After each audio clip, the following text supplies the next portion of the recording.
Sunita Williams. ये नाम किसी पहचान का मोहताज नहीं है। भारतीय मूल की अंतरिक्ष यात्री सुनीता विलियम्स ने अंतर्राष्ट्रीय स्पेस स्टेशन में अपनी पहली पारी में ही 195 दिनों तक रहने का रिकॉर्ड बनाया था। इस तरह से वो रातों रात एक चमकता सितारा बन गई। और एक बार फिर से यही भारतीय मूल की अमेरिकी एस्ट्रोनॉट सुनीता विलियम्स चर्चाओं में, क्योंकि वो अपने एक साथी बुश विल्मोर स्पेसक्राफ्ट के साथ अंतरिक्ष में एक मिशन पर है। ये मिशन था तो 8 दिन का, लेकिन स्पेसक्राफ्ट में खराबी के चलते दोनों अंतरिक्ष यात्री 80 दिनों से स्पेस स्टेशन में फंसे हुए हैं और उनकी वापसी को लेकर खुद नासा के पास भी कोई जवाब नहीं। दोनों एस्ट्रोनॉट्स वापस आएंगे भी या नहीं, इसके बारे में भी 24 सितंबर को ही पता चल पाएगा या उसके बाद। नमस्कार, आप देख रहे हैं श्रेष्ठ भारत। आपके साथ मैं हूं संजीव चौहान। 19 नवंबर 1997 ये वो दिन था जब भारत की बेटी कल्पना चावला अंतरिक्ष से पृथ्वी को निहार रही थी। 376 घंटे और 34 मिनट अंतरिक्ष में रहते हुए कल्पना चावला और उनकी टीम ने पृथ्वी के 252 चक्कर लगाए। इस दौरान किसी को यह पता नहीं था कि जो लोग अंतरिक्ष में आज कमाल कर रहे हैं वो कल धरती पर वापस नहीं आ पाए। अंतरिक्ष में अपना काम पूरा करने के बाद 1 फरवरी 2003 को नासा का अंतरिक्ष यान कोलंबिया अपनी अंतरिक्ष यात्रा के बाद 7 चालक दल के सदस्यों को साथ लेकर पृथ्वी पर वापस लौट रहा था। लेकिन पृथ्वी के वायुमंडल में एंट्री करते ही उनका शटल कोलंबिया दुर्घटना का शिकार हो गया।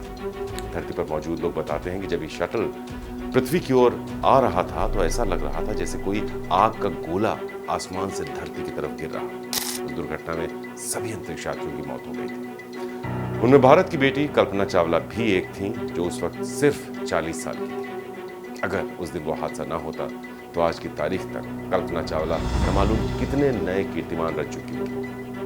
तो अब आप सोच रहे होंगे कि हमने बात सुनीता विलियम्स से शुरू की थी, अचानक बीच में कल्पना चावला के बारे में हम आपको क्यों बता करेंगे। दरअसल भारत की बेटी कल्पना चावला को तो हम खो ही चुके हैं। अब उसी तरह भारत की ही एक और बेटी सुनीता विलियम्स की जान भी खतरे में है। पिछले 80 दिनों से सुनीता विलियम्स अपने एक साथी के साथ स्पेस स्टेशन में फंसी हुई। उनकी वापस धरती पर सुरक्षित लौट पाने के आसार बेहद कम नजर आ रहे हैं। तो क्या उनके पास खाने पीने की चीजों की कमी है? कहीं ऑक्सीजन की कमी तो नहीं? क्या वाकई 24 सितंबर के बाद वो सुरक्षित वापस लौट भी पाएंगी या नहीं? इस तरह के तमाम सवाल इस वक्त दुनिया भर के लोगों के जहन में घूम रहे हैं, जिनके जवाब आज हम आपको देने वाले हैं। तो सबसे पहला सवाल, क्या वाकई स्पेस स्टेशन पर ऑक्सीजन जैसी दूसरी जरूरी चीजों की कमी हो गई? तो इसका जवाब है बिल्कुल नहीं। इंटरनेशनल स्पेस स्टेशन पर खाने पीने, कपड़े और दूसरी जरूरी चीजों की कोई कमी नहीं है, क्योंकि 14 अगस्त 2024 को प्रोग्रेस MS-28 नाम के कार्गो रीसप्लाई स्पेस शिप से ISS पर लगभग 3 टन खाना, कपड़े, ईंधन, मेडिकल और साफ सफाई की चीजें भेजी गई। इससे पहले 4 अगस्त को भी सिग्नस NG-21 नाम के अमेरिकी कार्गो स्पेस शिप से ISS पर 3.8 टन सामान भेजा गया था, जिसमें 1 टन करीब खाना, कपड़े थे, 1 टन रिसर्च के उपकरण, कुल हार्डवेयर और कुछ जरूरी सामान भी इसमें शामिल थे। तो आपको बता दें कि स्पेस स्टेशन पर मौजूद एस्ट्रोनॉट्स सांस के जरिए जो कार्बन डाइऑक्साइड छोड़ते हैं, उसका इस्तेमाल करके करीब 50% ऑक्सीजन रिसाइकिल हो जाती है। सोलर पैनल से बनी बिजली के इस्तेमाल से पानी को हाइड्रोजन और ऑक्सीजन में तोड़ा जाता है, ताकि एस्ट्रोनॉट्स को ऑक्सीजन की कमी ना हो सके। हालांकि एक बड़ी दिक्कत यह है कि एस्ट्रोनॉट्स के शरीर की जो गंध होती है, ये ISS की हवा को सांस लेने लायक नहीं रखती। इससे निपटने के लिए नाइट्रोजन को पानी से बनी ऑक्सीजन में मिलाया जाता है, ताकि हवा को ताज़ा बनाया जा सके। चलिए अब दूसरा सवाल, सामान लाने ले जाने वाले कार्गो से सुनीता की वापसी क्यों नहीं हो पाई? क्यों नहीं वो उस कार्गो से वापस हो गए? तो इसका जवाब है कि सामान पहुंचाने वाली स्पेसशिप आमतौर पर पृथ्वी पर वापस नहीं लौटते। दरअसल ISS पर कपड़े धोने की सुविधा नहीं है। ऐसे में कपड़े और बाकी इस्तेमाल की जा चुकी चीज़ों का कचरा जब इकट्ठा होता है, तब ISS पर एक नया कार्गो शिप आता है। वो पुराने कार्गो शिप को ISS से अलग कर देता है। वो पृथ्वी के वायुमंडल में जैसे ही एंट्री करता है, उसे सुरक्षित तरीके से वायुमंडल में ही जला दिया जाता है। हालांकि स्पेस एक्स का जो ड्रैगन स्पेसक्राफ्ट कार्गो ले जाने के बाद वापस पृथ्वी पर भी उतर सकता है, लेकिन अभी एस्ट्रोनॉट्स को वापस लाने के लिए नासा ने ड्रैगन भेजने की कोई योजना नहीं बनाई है। तीसरा सवाल, क्या स्टारलाइनर स्पेसक्राफ्ट बनाने वाली कंपनी बोइंग और नासा के बीच सुनीता को वापस लाने पर सहमति नहीं बन पा रही है? इस बारे में एक्सपर्ट्स का कहना है कि अमेरिकी एयरक्राफ्ट कंपनी बोइंग के स्टारलाइनर स्पेसक्राफ्ट में खराबी के बाद उसने कई टेस्ट किए थे। कंपनी से जुड़े लोगों का कहना है कि बोइंग ने अपने स्टारलाइनर को एस्ट्रोनॉट्स को वापस लाने के लिए फिट बताया है, लेकिन नासा इसे लेकर श्योर नहीं है। हालांकि ये मिशन नासा के लिए एक लंबे प्रोग्राम का हिस्सा है। खबरों की माने तो साल 2030 में आईएसएस को बंद भी किया जा सकता है। तब तक नासा हर साल 2 बार बोइंग के स्टारलाइनर और एलन मस्क की कंपनी स्पेसएक्स के ड्रैगन स्पेसक्राफ्ट के जरिए एस्ट्रोनॉट्स को आईएसएस पर भेजना चाहता है। चौथा सवाल, सुनीता विलियम्स और बुश की वापसी के लिए नासा क्या प्लान कर रहा है? आपको बता दें कि नासा ने 22 अगस्त को अपनी वेबसाइट पर अपडेट करके बताया कि उसके और बोइंग के एक्सपर्ट एस्ट्रोनॉट्स की वापसी को लेकर डेटा एनालिसिस कर रहे हैं। नासा के मुताबिक 24 अगस्त को ये रिव्यू पूरा होने के पहले तक ये नहीं बताया जा सकता कि सुनीता और विलमोर को स्टारलाइनर से वापस लाया जाएगा या नहीं। नासा के स्पेस ऑपरेशंस मिशंस डायरेक्टरेट के एसोसिएट एडमिनिस्ट्रेटर की अध्यक्षता में इसका रिव्यू किया जा रहा है, जिसके बाद नासा एक प्रेस कॉन्फ्रेंस करेगी। अगर रिव्यू पॉजिटिव रहा तो स्टारलाइनर से एस्ट्रोनॉट्स की वापसी की तैयारी भी शुरू कर दी जाएगी। अब सबसे अहम सवाल नंबर 5, स्टारलाइनर से वापसी में सुनीता और विलमोर की जान को खतरे क्या क्या है? तो इस सवाल के जवाब में अमेरिका के मिलिट्री स्पेस सिस्टम के कमांडर रहे रूडी रिडोल्फी स्टारलाइनर से एस्ट्रोनॉट्स की वापसी में 3 खतरे बताते हैं। पहला, आईएसएस पर जरूरत के हिसाब से ऑक्सीजन बनाई जा सकती है, लेकिन वापसी के समय स्पेसक्राफ्ट की जिस कैप्सूल में एस्ट्रोनॉट्स होंगे उसमें सिर्फ 96 घंटे की ऑक्सीजन होनी चाहिए। अगर गलत एंगल से स्पेसक्राफ्ट पृथ्वी के वायुमंडल में घुसता है तो समस्या हो सकती है। स्पेसक्राफ्ट वायुमंडल से टकराकर वापस स्पेस ऑर्बिट में जा सकता है। ऐसे में ऑक्सीजन की कमी से एस्ट्रोनॉट्स की मौत होने का खतरा है। दूसरा, अगर स्पेसक्राफ्ट का एंगल गलत हुआ तो पृथ्वी के वायुमंडल में वो घुस नहीं पाएगा। ऐसे में कैप्सूल अनिश्चित समय के लिए स्पेस में ही रह जाएगा। तीसरा, अगर स्पेसक्राफ्ट स्टीप एंगल से पृथ्वी के वायुमंडल में घुसा तो हवा के घर्षण और उससे उपजी गर्मी की वजह से स्टारलाइनर की हीट शील्ड फेल हो सकती है, जिससे स्पेसक्राफ्ट पृथ्वी की सतह पर पहुंचने से पहले ही जलकर भाप बन सकता है। ऐसी स्थिति में एस्ट्रोनॉट्स की मौत तय होती है। कुछ ऐसा ही हुआ था कल्पना चावला के स्पेसक्राफ्ट के साथ। अब आते हैं सवाल नंबर 6 पर। अगर कुछ और एस्ट्रोनॉट्स आईएसएस से वापस धरती पर आने वाले हैं तो क्या उनके साथ सुनीता और विलमोर नहीं आ सकते?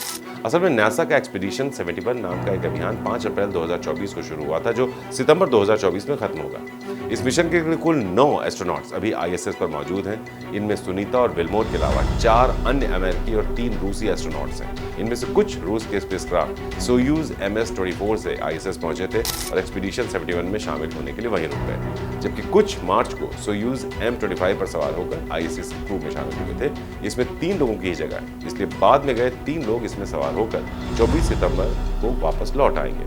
बाकी 4 लोग ड्रैगन से ही सितंबर 2024 में पृथ्वी पर लौटने वाले हैं। इसमें से भी ज्यादातर 4 ही एस्ट्रोनॉट सफर कर सकते हैं। नासा का कहना है कि एक्सपीडिशन 71 जब वापसी करेगा तो एक्सपीडिशन 72 शुरू होगा। इसमें कुल 7 एस्ट्रोनॉट्स होंगे। सुनीता और विलमोर को एक्सपीडिशन 72 शुरू होने से पहले ही आईएसएस छोड़कर वापस आना था, लेकिन अब वो इस मिशन के एस्ट्रोनॉट्स के साथ ही अपनी वापसी कर पाएंगे। अब ऐसे में सवाल नंबर 7 ये बनता है कि सुनीता और विलमोर की वापसी का आखिरी जरिया क्या है? तो माना ही जा रहा है कि अगर स्टारलाइनर से वापसी का प्लान रद्द होता है तो नासा के पास एक ही बैकअप प्लान है, और वो है स्पेसएक्स का क्रू 9 ड्रैगन मिशन। इसके तहत 4 एस्ट्रोनॉट्स को अगले महीने सितंबर में आईएसएस पर भेजा जा रहा है। इन चारों एस्ट्रोनॉट्स को फरवरी 2025 तक आईएसएस पर रहना है। अभी तक की प्लानिंग तो यही है, लेकिन अगर स्टारलाइनर से सुनीता और विलमोर की वापसी नहीं हो पाती है तो नासा क्रू 9 के तहत ड्रैगन में सिर्फ 2 ही एस्ट्रोनॉट्स को भेजेगा। ऐसे में फरवरी 2025 तक ये दोनों सुनीता और विलमोर के साथ आईएसएस पर ही रहेंगे और वापसी में सुनीता इन्हीं दोनों के साथ वापस पृथ्वी पर आ जाएगी। हालांकि ये पहली बार नहीं है कि किसी एस्ट्रोनॉट को अपने मिशन से ज्यादा समय तक स्पेस में रुकना पड़ा हो। पहले भी ऐसा कई बार हो चुका है। चिंता की बात यह होती है कि ज्यादा समय तक स्पेस में रहने पर एस्ट्रोनॉट्स को शारीरिक और मानसिक दिक्कतें हो जाती हैं। खराब स्पेसशिप से वापसी के दौरान एस्ट्रोनॉट्स की मौतें भी हुई हैं, इसलिए फिलहाल दोनों स्पेस यात्रियों को स्पेस में ही रखा गया है। एक बड़ी दिक्कत आती है, बोन डेंसिटी कम होने लगती है क्योंकि ग्रेविटेशनल फोर्स नहीं होता है। इसकी वजह से मसल वीक पड़ने लगती हैं, बोन डेंसिटी घटने लगती है, हड्डियां कमजोर होने लगती हैं। ये भी एक चुनौती होती है। सवाल नंबर 8। अब आप ये सोच रहे हो कि सुनीता और विलमोर इतने लंबे समय तक स्पेस में कैसे फंसे रह गए? दरअसल स्टारलाइनर स्पेसक्राफ्ट के लॉन्च के समय से ही उसमें कुछ दिक्कतें थी, जिसकी वजह से 5 जून से पहले भी इसका लॉन्च फेल हो चुका था। लॉन्च के बाद भी स्पेसक्राफ्ट में दिक्कतों की खबर आई। नासा ने यह बताया कि स्पेसक्राफ्ट के सर्विस मॉड्यूल के थ्रस्टर में एक छोटा सा हीलियम लीक है। लॉन्च के बाद 25 दिनों में स्पेसक्राफ्ट के कैप्सूल में 5 हीलियम लीक हुए। 5 थ्रस्टर्स काम करना बंद कर चुके थे। इसके अलावा एक प्रोपेलेंट वाल्व जिसमें होता है स्पेसक्राफ्ट में, प्रोपेलेंट वाल्व वो पूरी तरह बंद नहीं किया जा सका था। स्पेस में मौजूद क्रू और अमेरिका के ह्यूस्टन में बैठे मिशन के मैनेजर मिलकर भी इसे ठीक नहीं कर पाए। और अब आखिर में वो सवाल जिससे आपको पता चलेगा कि आखिर सुनीता और विल्मोर को स्पेस स्टेशन पर क्यों भेजा गया था। आपको बता दें कि सुनीता और बुश विल्मोर बोइंग और नासा के joint crew flight test mission पर गए थे। इसमें सुनीता स्पेसक्राफ्ट की पायलट थी और उनके साथ गए बुश विल्मोर इस मिशन के कमांडर थे। दोनों को इंटरनेशनल स्पेस स्टेशन यानी ISS में 8 दिन रुकने के बाद वापस पृथ्वी पर लौटना था। लॉन्च के समय Boeing defence space and security के प्रेसिडेंट और CEO फ्रेड कोलबर्ट ने इसे स्पेस रिसर्च के एक नई युग की शानदार शुरुआत के तौर पर बताया था। मिशन का मकसद स्पेसक्राफ्ट की एस्ट्रोनॉट्स को स्पेस स्टेशन तक ले जाकर वापस लाने की क्षमता साबित करना था। एस्ट्रोनॉट्स को स्पेस स्टेशन पर 8 दिन में रिसर्च और कई एक्सपेरिमेंट्स करने थे। सुनीता और विल्मोर पहले एस्ट्रोनॉट्स हैं जो एटलस V रॉकेट के जरिए स्पेस ट्रैवल पर भेजे गए। इस मिशन के दौरान उन्हें स्पेसक्राफ्ट को मैनुअली भी उड़ाना था। फ्लाइट टेस्ट से जुड़े कई तरह के ऑब्जेक्टिव्स भी उनको पूरे करने थे, लेकिन उनका 8 दिन का सफर 80 दिन का हो चुका है। न जाने और कितने दिन लग सकते हैं। फिलहाल नासा के लेटेस्ट अपडेट की माने तो अगले महीने की 24 सितंबर तक ही पता चल पाएगा कि सुनीता और विल्मोर की सुरक्षित वापसी कब तक हो सकती है। हम दुआ करेंगे कि दोनों स्पेस यात्रियों की सकुशल पृथ्वी पर वापसी हो जाए, नहीं तो अमेरिका के साथ ही भारत के लिए बहुत बड़ा नुकसान होगा। नमस्कार। यूपी की हर खबर देखने और उनसे अपडेट रहने के लिए हमारे चैनल श्रेष्ठ यूपी को सब्सक्राइब और लाइक करें। साथ ही बेल आइकन को दबाना ना भूलें, जिससे हमारे हर वीडियो की जानकारी आप तक पहुंचती रहे।